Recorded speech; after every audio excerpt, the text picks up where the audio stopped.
Good morning, bore da. The sun is just rising over the Carnarvon Mountains. I'm up checking and feeding on the sheep this morning, like my family has been doing for hundreds of years. And just behind me over here is a Celtic hill fort, and just underneath there, 6,000 years ago, people were mining granite to make axe heads. So this is the first axe head factory in the world. So steep with history. My little soapbox this morning, I listened to a clip from James Melville and Russell Brand, and it was really interesting. And do you know what? It's quite surreal, isn't it, that the people, you know, the workers, the people that have got the dirty hands, that are producing things and trying to make this world a better place, are being driven or steered by a small group. And I think, you know, these small groups are governments, of course, which are elected, and are sometimes, not everybody wants them to be elected, but it's a, you know, democratic country we live in, and a lot of other countries are democratic as well, so we have to live with that. But when we have elitists, and I think these elitists are the people that sit on the top of the tree, as in cash, dollars, yen, whatever, they sit up there and they have a lot of clout, they have a lot of control. And we see this now in Davos, as you know, hundreds of people are flown in with their private jets, and the motorcades drive into Davos.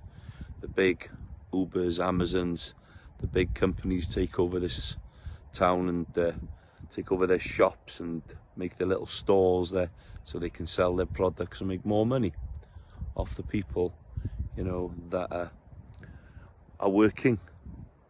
Most probably they look at us as minions, and it is a scary situation. And I believe that the power shouldn't be with the money, the power should be with the people.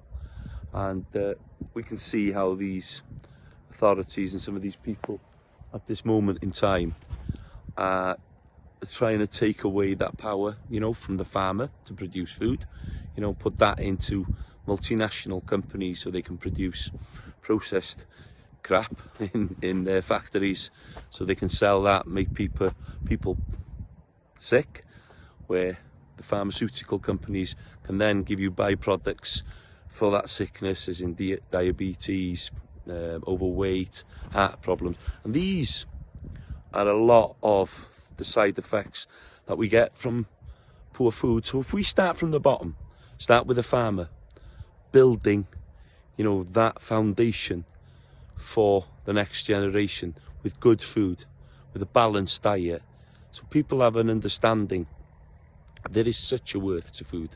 You know, your health is your wealth.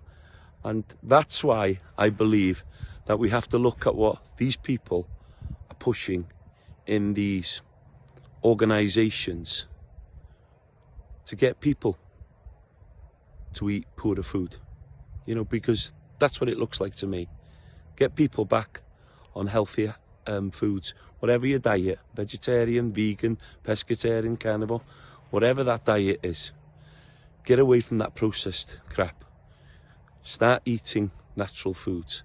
And, you know, I'm not here to preach what anybody's belief is in their diets and the way they live, but it is hypocritical that these people are flying in from all over the world in private jets, and massive big carcades of these people are just going into one space, and then they're telling us to save the planet, you know, to eating more responsible, to start looking at the way that we travel. Anyway, thoughts of the day.